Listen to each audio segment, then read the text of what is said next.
ये कहानी बहुत पहले की है। किसी नगर में एक व्यक्ति रहा करता था जिसका इस संसार से मन भर चुका था, जो इस संसार की मोह माया को त्याग देना चाहता था। उसने एक दिन यह फैसला किया कि वह इस संसार की हर एक मोह माया को त्याग देगा। उसने अपना मन बना लिया था। उस व्यक्ति ने सन्यासियों का जीवन देखा था और उसने अब यह तय कर लिया था कि वह अब एक सन्यासी बनेगा। वह तुरंत अपने घर से निकलकर पास में रह रहे एक बौद्ध भिक्षुक के पास जाता है और उनसे कहता है कि मुझे एक सन्यासी जीवन जीना है। मैं इस संसार की मोह माया को त्याग देना चाहता हूं। इस पर वह बौद्ध भिक्षु उस सन्यासी से कहते हैं कि क्या तुम सच में सन्यासी का जीवन जीना चाहते हो? इस पर वह व्यक्ति उस बौद्ध भिक्षु के सवालों का जवाब देता है और कहता है, जी बिल्कुल। वह व्यक्ति कहता है, मैंने तय कर लिया है कि अब मुझे इस संसार की मोह माया को त्यागना है। उस वृद्ध की बात सुनकर बौद्ध भिक्षु कहते हैं, तो ठीक है, लेकिन तुम्हें मेरी एक बात माननी होगी। इस पर वह व्यक्ति कहता है कि मैं आपकी सारी बात मानने को तैयार हूं। इस पर वह बौद्ध भिक्षु उस व्यक्ति से कहते हैं कि आज के बाद तुम मुझसे कभी नहीं मिलोगे। जब मुझे जरूरत होगी तब तुम्हें खुद ही बुला लूंगा। हमारे आश्रम में 1000 सन्यासी रहते हैं। तुम्हें उन्हीं की तरह रहना है और उन्हीं की तरह खाना है, उन्हीं की तरह वस्त्र पहनना होगा और ठीक वैसा ही जीवन जीना होगा जैसे कि वे सब जी रहे हैं।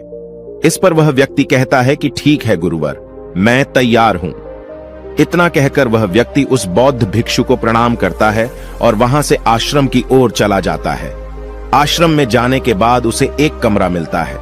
वहां जाकर चुपचाप बैठ जाता है। आश्रम में रहने वाले सभी लोग उसे चावल कूटने का काम दे देते हैं। वह व्यक्ति उन 1000 सन्यासियों के लिए हर रोज चावल कूटने का काम करने लगा।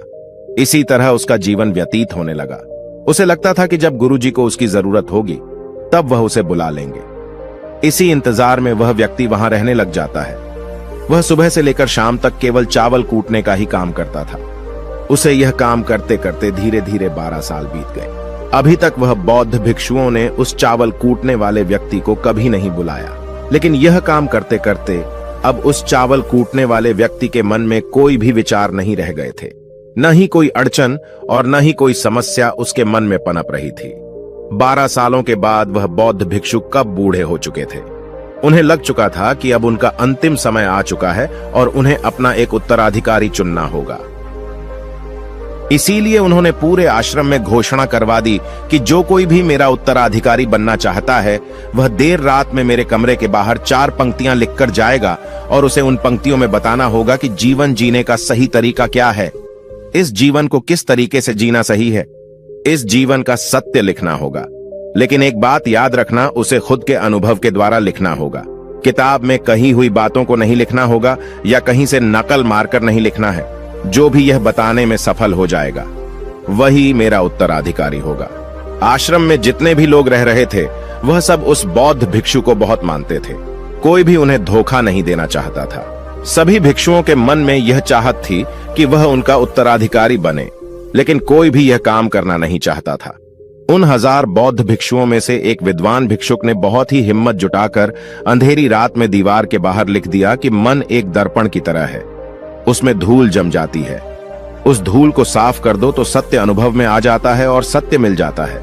ये 4 पंक्तियां उस शिष्य ने बड़ी हिम्मत जुटाकर अपने गुरुवर के कमरे के बाहर लिख दिया। अगली सुबह जब बौद्ध भिक्षु उठे और कमरे के बाहर लिखी 4 पट्टियों को पढ़ा और कहा कि किस मूर्ख ने लिखी है, मेरी दीवार को किसने खराब कर दिया है, उसे पकड़कर अभी मेरे पास लाओ।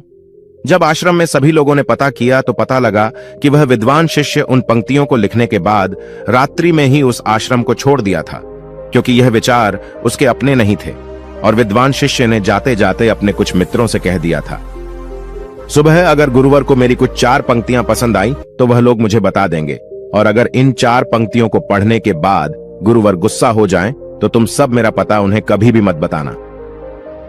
आश्रम के सभी लोग चिंता में पड़ गए कि कितनी अच्छी पंक्तियां तो लिखी हैं उसमें, फिर भी गुरुवर नाराज क्यों हो गए।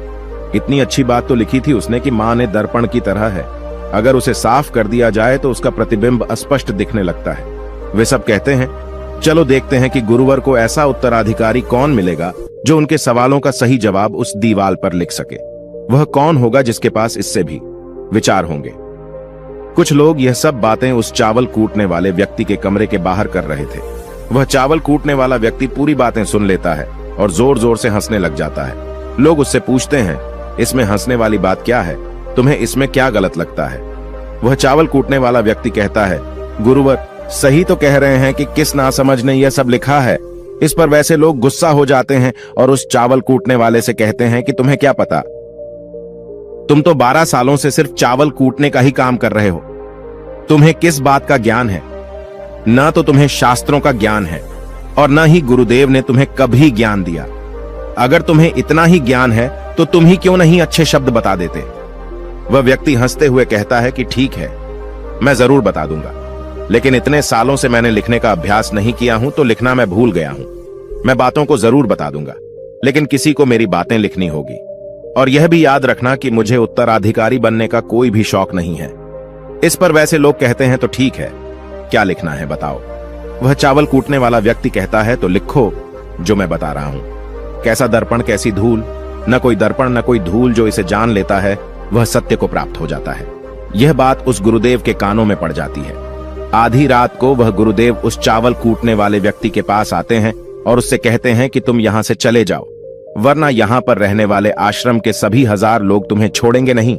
यह जोगा ले लो, तुम मेरा उत्तराधिकारी बनना चाहो या न जाओ, इससे कोई फर्क नहीं पड़ता। तुम उत्तराधिकारी बनो या न बनो, लेकिन जो शब्द तुमने कहे थे वही शब्द बिल्कुल सत्य हैं और जीवन के अनुभव को दर्शाते हैं।